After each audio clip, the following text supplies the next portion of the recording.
ছিলাম। এখন চাকরিটা হয়েছে যে আমার থেকে আমার আব্বু আম্মু যে পরিমাণ খুশি হবে এইটা আমি কাউকে বলে বোঝাতে পারবো না। আমার আব্বু আম্মুর মুখের দিকে তাকালে আমার মনটা ঘুরে যাবে একদম। দেশ সেবা করবা। জি স্যার।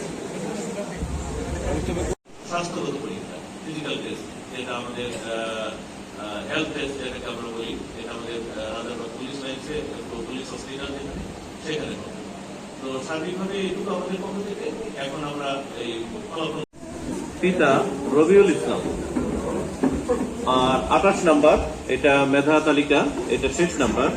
কোনো কারণে যদি বাদ পড়ে যায় তাহলে সিরিয়ালি এই যে 6 জন অপেক্ষমান, সেই অপেক্ষমান তালিকা থেকে। ধন্যবাদ। একদম ফ্রেশ। আপনারা যাদের পরীক্ষা এখনো বলছি, এই নির্বাচিত হওয়ার পরেও আপনাদের ভেরিফিকেশন হবে। কোন অবস্থায় কোনো তদারক বা কাউকে কোনো অর্থ লেনদেন করতে, ঠিক আছে? আর যারা নির্বাচিত হতে হয়তো পারবেন না, 34101009 আমান, পিতা আব্দুল আলিম মোরল, এটা সেই আব্দুল শরীফ, 341010